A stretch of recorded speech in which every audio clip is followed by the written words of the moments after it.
जी अस्सलाम वालेकुम स्टूडेंट्स। आज हम डिस्कशन करेंगे फ्लूइड्स के ऊपर। चैप्टर नंबर 6 का फर्स्ट आर्टिकल ही है कि फ्लूइड्स डायनेमिक्स। तो फ्लूइड डायनेमिक्स को हम स्टडी करना चाहेंगे। तो सबसे पहले हम देखते हैं कि फ्लूइड क्या होता है। फ्लूइड हमारे पास हर वो चीज़ है जो कि फ़्लो कर सकती है। तो आप याद रखें, फ्लूइड का मतलब ही टू फ्लो है। हर वो चीज़ जो फ्लो कर सके, जैसे वाटर है, आप वाटर को गिराते हैं तो वो फ्लो करना शुरू कर देता है। या गैस है, आपने सिलेंडर खोला है तो वो फ्लो कर गई एक जगह से दूसरी जगह की तरफ। तो हर वो चीज़ जो कि फ्लो कर सकती है उसका नाम हमने रखा हुआ है फ्लूइड, और उसमें गैसेस और लिक्विड्स शामिल हैं। जैसे इंट्रोडक्शन में हमने पढ़ा था, अब उन दो स्टेट्स में जो कि हमारे पास लिक्विड्स और गैसेस थे, इनकी ये प्रॉपर्टी है कि ये फ्लो कर सकती हैं एक जगह से दूसरी जगह। तो इनको हमने नाम दे दिया है फ्लूइड्स का। तो अब हम इनकी प्रॉपर्टीज़ देखेंगे, इनको स्टडी करेंगे कि ये किस तरह से बिहेव करती हैं।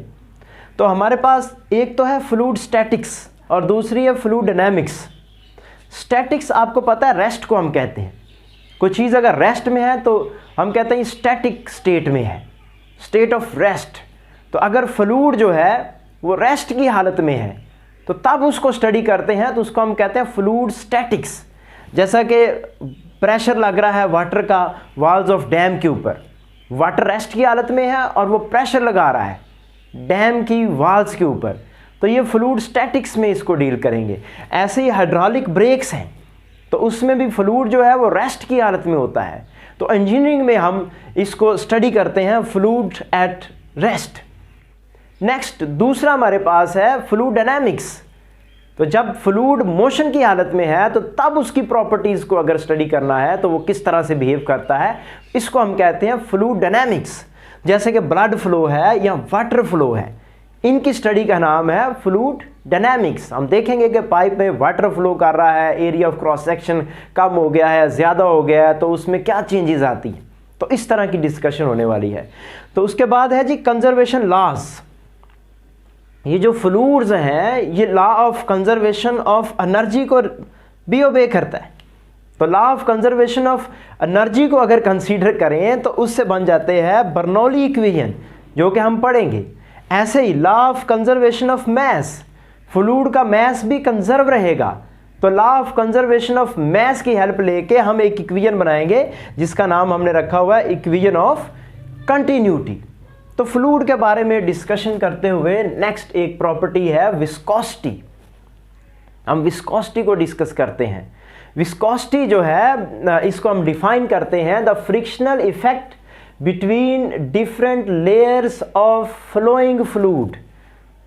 फ्लो जब मूव करता है, फ्लो करता है, तो उस वक़्त उस फ्लूइड की लेयर्स के दरमियान जो रेजिस्टेंस की फोर्स है, रिटार्डिंग फोर्स है, रुकावट की फोर्स है या फ्रिक्शन की फोर्स है, उसका नाम हमने रखा हुआ है विस्कोसिटी।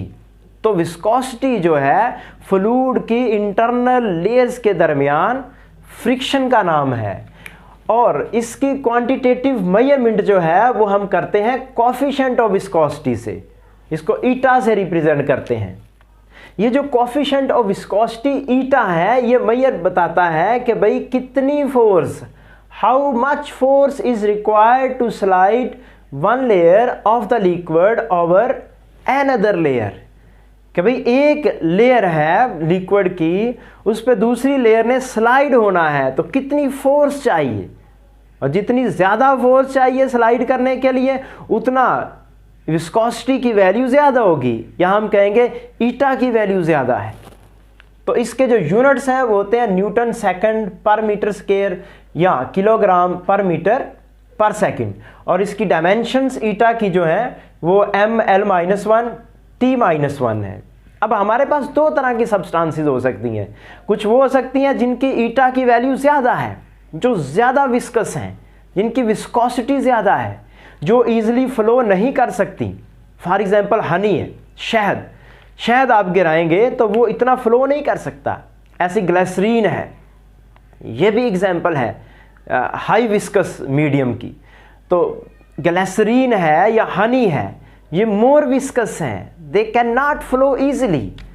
तो जो सब्सटेंसेस ईजिली फ्लो कर सकती हैं उनका कोफिशिएंट ऑफ विस्कोसिटी जो है वो कम होता है, स्मॉलर होता है। जैसे कि वाटर है, एसीटोन है, या एयर है, गैसेस हैं, तो इनके ईटा की वैल्यू जो है वो कम होती है। लेकिन जो सब्सटेंसेस ईजिली फ्लो नहीं कर सकती उनके ईटा की वैल्यू, उनकी लेयर्स के दरमियान जो फ्रिक्शन का इफेक्ट है वो ज़्यादा होता है, इसलिए वो ईजिली फ्लो नहीं कर सकती।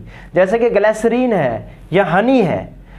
तो ये दो तरह की सब्सटेंसेस हैं, एक ऐसी हैं जो कि ईजिली फ्लो कर सकती हैं, तो जो ईजिली फ्लो कर सकेंगी उनके ईटा की वैल्यूज़ कम होंगी, जो ईजिली फ्लो नहीं कर सकती उनके ईटा की वैल्यूज़ ज़्यादा होंगी। तो ऐसे ही नेक्स्ट है हमारे पास इफेक्ट ऑफ टेम्परेचर।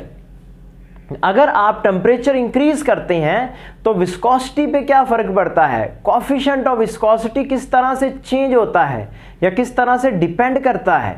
तो हमारे पास जो लिक्विड्स हैं उनका अगर टेम्परेचर इंक्रीज करते हैं तो कोफिशिएंट ऑफ विस्कोसिटी जो है वो डिक्रीज करता है।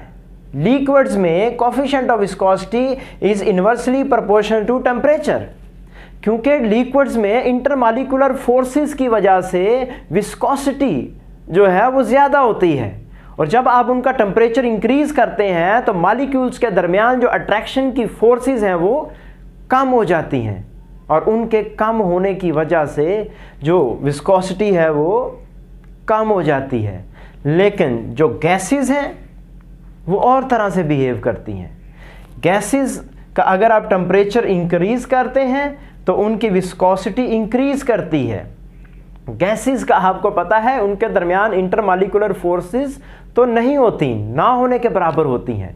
मॉलिक्यूल्स बहुत दूर दूर होते हैं और ईजिली मूव कर सकते हैं। अगर आप टेम्परेचर इंक्रीज करते हैं गैस का तो उससे ये होता है कि मॉलिक्यूल्स की काइनेटिक एनर्जी बढ़ जाती है, और काइनेटिक एनर्जी बढ़ने की वजह से उनकी आपस में कोलिजन्स ज़्यादा होना शुरू हो जाती हैं, मोमेंटम ट्रांसफ़र होना शुरू हो जाता है, और कोलिजन्स की वजह से वो ईजिली फिर वो फ्लो नहीं कर सकते। इसी को हम कंसीडर करते हैं कि भाई उनके दरमियान जो विस्कोसिटी है वो ज़्यादा हो गई है, कोलिजन्स की वजह से ईजिली अब वो मूव नहीं कर पा रहे, कोलिजन्स हो रही हैं। तो गैसेस का टेम्परेचर इंक्रीज करने से उनकी विस्कोसिटी इंक्रीज होती है। नेक्स्ट है हमारे पास के विस्कोसिटी और फ्लूइडिटी। फ्लूइड जो है वो फ्लो से रिलेटेड है, और विस्कोसिटी विस्कस होना, वो फ्लो ना कर सकना, उसका उलट है। मतलब फ्लूइड और विस्कोसिटी या फ्लूइडिटी और विस्कोसिटी जो है ये एक दूसरे के रेसिप्रोकल होते हैं। अगर किसी मीडियम की विस्कोसिटी ज़्यादा है तो उसकी फ्लूइडिटी जो है वो कम हो जाएगी, और अगर विस्कोसिटी किसी मीडियम की कम है तो उसकी फ्लूइडिटी जो है वो ज़्यादा होगी। नेक्स्ट हमारे पास एक कॉन्सेप्ट है ड्रैग फोर्स का, और ड्रैग फोर्स जो है इसको हम डिफाइन करते हैं, N object moving through fluid experiences a retarding force called drag force। जब ऑब्जेक्ट जो है वो फ्लूइड में मूव कर रहा है तो उसके ऊपर जो रुकावट की फोर्स लगती है उसका नाम है ड्रैग फोर्स। इसको आप ऑब्जर्व कर सकते हैं। सपोज करें आप कार में जा रहे हैं, गाड़ी में जा रहे हैं और हाई स्पीड से जा रहे हैं, 100 किलोमीटर 80 किलोमीटर पर आवर की वेलोसिटी से आप जा रहे हैं। आप क्या करते हैं, शीशे को नीचे करते हैं, अपने हाथ बाहर निकालते हैं। जब एक बाहर हाथ निकालते हैं तो उस हाथ के ऊपर हवा की फोर्स लगती है। वो जो हवा की फोर्स है, हवा जो है फ्लूइड है, और इस फ्लूइड में ही गाड़ी मूव कर रही है। तो हवा जो फोर्स लगाएगी, एयर जो फोर्स लगाएगी आपके हाथ पे, वो असल में रिटार्डिंग फोर्स है, वही ड्रैग फोर्स है। यहाँ कोई ऑब्जेक्ट अगर एयर में मूव कर रहा है डाउनवर्ड, जैसे कि फॉग ड्रॉपलेट है, फॉग ड्रॉपलेट जो है वो नीचे मूव कर रहा है, आप देखते हैं it is like suspended in air, ऐसे लगता है जैसे वो एयर में सस्पेंड हो चुकी है फॉग।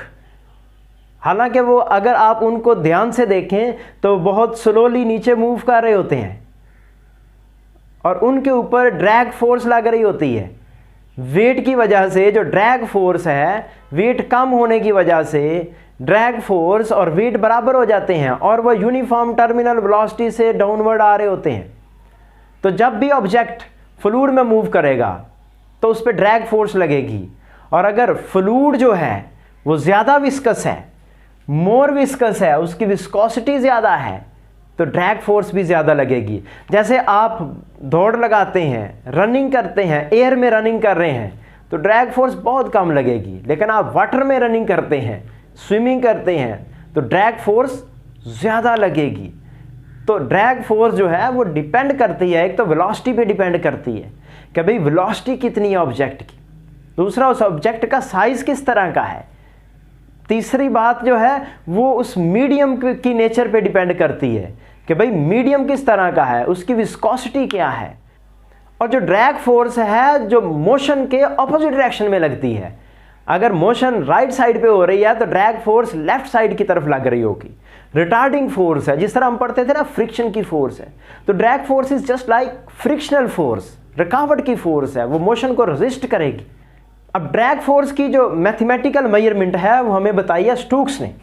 तो स्टोक्स लॉ है, स्टोक्स लॉ क्या है कि अगर ड्रैग फोर्स जो है on a sphere of radius r moving slowly with velocity v through a viscous fluid of viscosity eta is given by Fd is equal to 6 pi eta rv।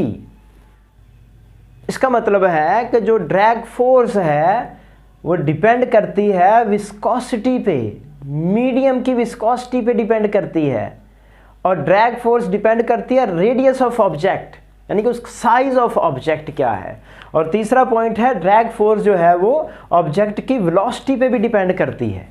तो इन तीन चीज़ों पे ड्रैग फोर्स डिपेंड कर रही होती है। और ये जो स्टोक्स लॉ है ये जस्ट एप्लीकेबल है स्फेरिकल ऑब्जेक्ट्स पे जो कि स्लोली मूव कर रहे हों, स्लो मोशन हो रही हो और ऑब्जेक्ट्स जो हैं वो स्फेरिकल हों, तो आप इस फार्मूले की मदद से ड्रैग फोर्स मालूम कर सकते हैं। और अगर वेलोसिटी हाई हो जाए तो हाई वेलोसिटी के लिए ये फार्मूला जो है ये एप्लीकेबल नहीं रहता।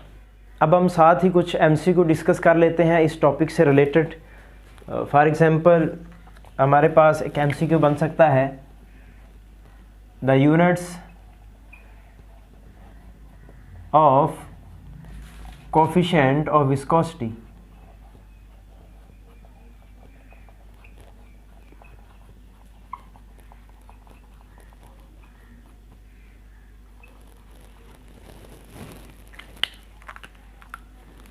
इसमें ए ऑप्शन आ सकती है किलोग्राम मीटर पर सेकंड, बी ऑप्शन है किलोग्राम पर मीटर पर सेकंड, ऐसे सी ऑप्शन है किलोग्राम मीटर स्क्वायर पर सेकंड, और डी ऑप्शन है न्यूटन सेकंड। तो इसमें से जो दुरुस्त ऑप्शन है अभी हमने यहाँ पे डिस्कस भी किया है कि इसके जो यूनिट्स होते हैं वो किलोग्राम पर मीटर पर सेकंड होते हैं, और ये यहाँ से निकलते हैं। ठीक है, ईटा के यूनिट्स आर और वी इधर डिवाइड हो जाएंगे तो ईटा के यूनिट्स आ जाएंगे यहाँ से। तो न्यूटन सेकंड पर मीटर स्क्वायर भी होते हैं और किलोग्राम पर मीटर पर सेकंड भी होते हैं। तो हम यहाँ लिख देंगे कि भाई इसके जो यूनिट्स हैं किलोग्राम पर मीटर पर सेकंड है। ऐसे ही हम लिख सकते हैं जैसा कि ये हमारे पास स्टोक्स लॉ की लिमिटेशन है, तो हम लिख सकते हैं Stokes law is applicable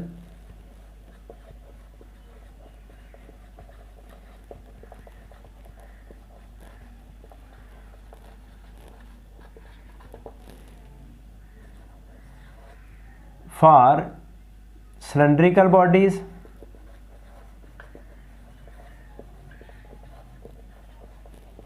B option है स्फेरिकल बॉडीज,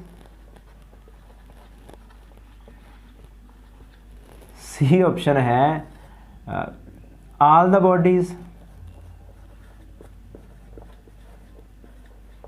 डी ऑप्शन है नन ऑफ दीज।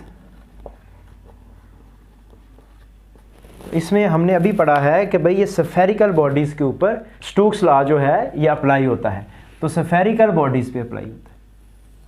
ऐसे ही हम लिख सकते हैं कि which of the following has highest viscosity,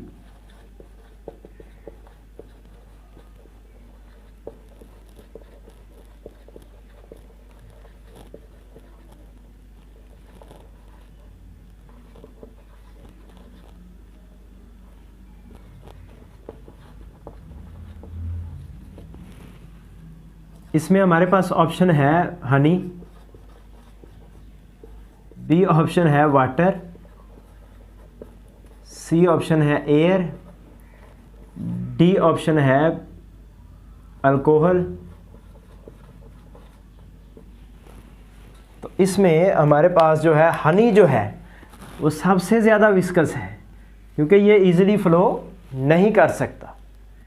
ऐसे ही हम लिख सकते हैं कि अगर कोई ऑब्जेक्ट है वो फ्लूइड में मूव कर रहा है, an object moving through fluid experiences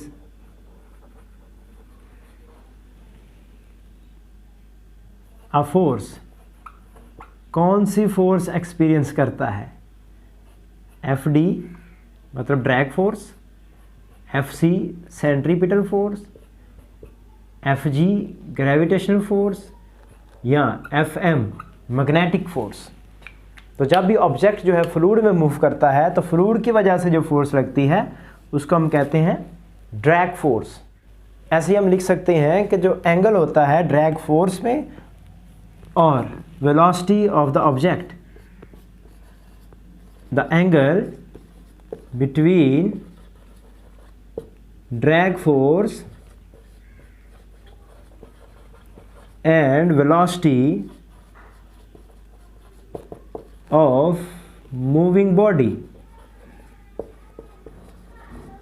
इस एंगल होता है 0 रेडियन होता है, बी ऑप्शन है π/2 रेडियन होता है, सी ऑप्शन है पाई रेडियन होता है, डी ऑप्शन है 2π रेडियन होता है।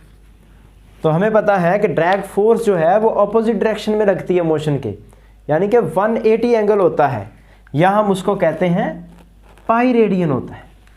ऐसे ही हम लिख सकते हैं, यहाँ से भी एमसीक्यू हम बना सकते हैं लिक्विड्स के लिए भी और गैसेस के लिए भी। फॉर एग्जांपल मैं लिखता हूँ with the increase in temperature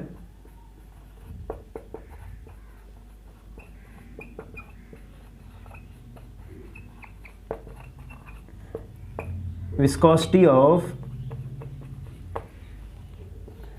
liquids increase होती है, ए ऑप्शन। बी ऑप्शन है डिक्रीज होती है, सी ऑप्शन है रिमेन सेम, डी ऑप्शन है ऑल आर फॉल्स। तो इसमें अभी हमने पढ़ा है कि लिक्विड्स जो हैं उनकी विस्कोसिटी टेम्परेचर बढ़ाने से डिक्रीज होती है, इन्वर्स रिलेशन है, तो हम कहेंगे डिक्रीज होती है।